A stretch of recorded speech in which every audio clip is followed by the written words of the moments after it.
With fast travel being as limited as it is in Dragon's Dogma 2, one of the most valuable things you can find in the game is a Ferrystone, a risk-free ticket that gives you free travel back to a Portcrystal. They're not only valuable, but they're also hard to find. Fortunately, we've done some of the work for you and can guide you to 13 Ferrystones and 3 Portcrystals relatively early on to help with some of your fast traveling needs.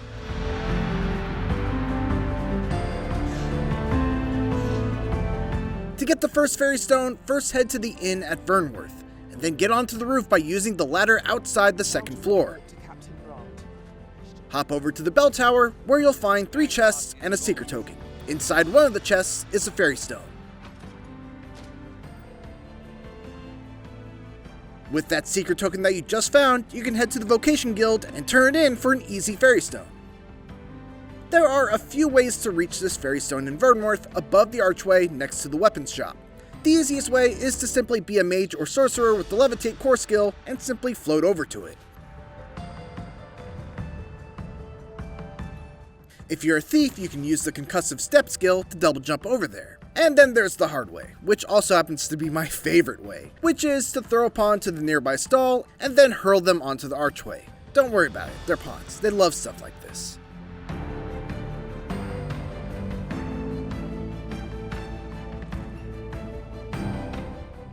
If you've got the coin to spare, you'll be able to buy Ferrystones from most item shops in most major cities. Vernworth is no different. Talk to this guy in the market square next to the armorer, and you'll be able to buy a Ferrystone for 10,000 gold.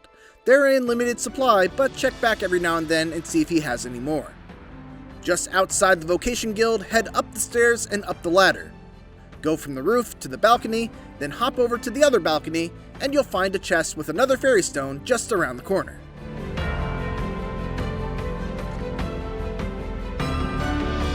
The Waterfall Cave is located to the northeast of the Border Watch outpost, but it's a very tough cave filled with difficult enemies, so I wouldn't recommend rushing to it straight away.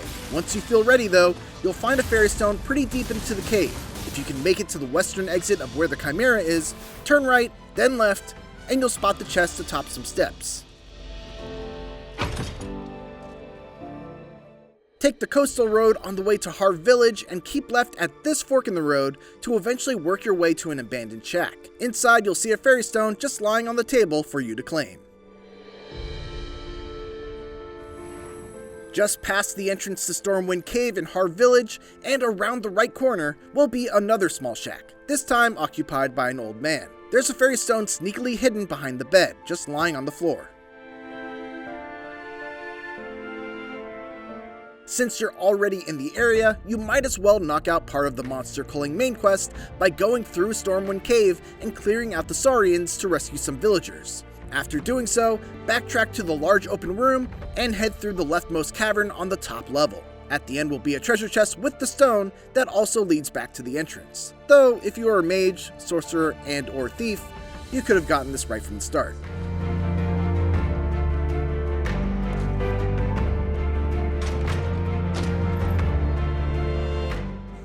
Trevo Mine is another location you'll hit as part of the monster culling main quest. Near the end of the mine, you'll find a group of soldiers fighting against the last few goblins. Make sure that you loot the big leader of the pack because he will have a Ferrystone.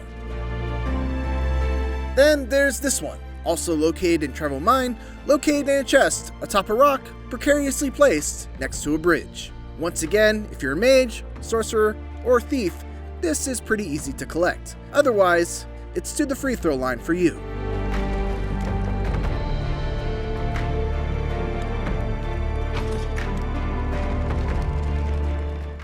Northwest of the Trevo Mine, right around here in this area, you'll find a campfire guarded by a pack of Saurians. Just beyond that campfire is the Dark Horde Cave, which is filled with extremely tough lightning-powered Saurians. I would highly recommend just running in, breaking the boulder right at the start of the cave, grabbing the Ferrystone from the chest, and then booking it the hell out of there. Those are 12 Ferrystones, but along with Ferrystones, you're going to need Portcrystals. Those are much more rare and much harder to find early on, but here are a couple of ways to find a few. First, of course, don't forget to activate the stationary Portcrystals in Vernworth and Harv Village. In Vernworth, the Portcrystal is near the back entrance of the inn, and in Harv Village, it's near the seaside shack. There are also portable Portcrystals that you can place on the ground and then pick back up to act as another fast travel landing point. There's 2 ways to get this first Portcrystal, and when deciding which way you want to do it, you first need to ask yourself, do I want to feel like a badass? If the answer is yes, go outside Vernworth and then head out into the fields where you see a lot of oxen. These are griffin feeding grounds. It takes some patience, but hang around in the area and look to the skies. Eventually, a griffin will get hungry and make a swoop down. Fight with the griffin, do some damage to it, and then make sure that you grab onto it after taking about a health bar away. When the griffin flies away with you on top of it, press R2 when things settle down to release your grip and get some stamina back. Be ready at the drop of a hat to press R2 to grab back on, because the griffin will try to shake you off at least once before it returns to its nest. When it does reach its nest, grab as much as you can and then either continue the fight or run the heck away. I suggest running away. The other method is quite simply just go through the misty marshes with a map marker right here in the southern end and run up to the nest yourself. I know, boring, right? The second Portcrystal can be obtained as a reward for completing Glindir's questline. It started by talking to him outside the weapon shop in Vernworth. You'll need to provide him with a human bow and then partake in a little archery demonstration, so you'll have to equip the archer vocation even if it is just for a little while. That questline ultimately takes you to the Elf City, the Sacred Arbor, and culminates with you rescuing Glindir's sister from an ogre, after which his father will reward you with the Portcrystal. And then a third Portcrystal is something that you'll gain as a reward for completing all of Brant's initial main quests. So if making fast travel a bit easier is something that sounds appealing to you, feel free to rush through at least the initial grouping of main quests. This is by no means an exhaustive list of Ferrystones and Portcrystals in Dragon's Dogma 2, but it is what we've managed to find after 50 hours worth of playing, and what we think is reasonable to try and collect even during that first 10 or so hours of playing Dragon's Dogma 2, which will dramatically help with getting around the world later on. Let us know if there are any early Ferrystones or Portcrystals that we missed that you found. And also be sure to check out our videos covering other things to do first, which starter class you should select, and an explainer on the pawn system.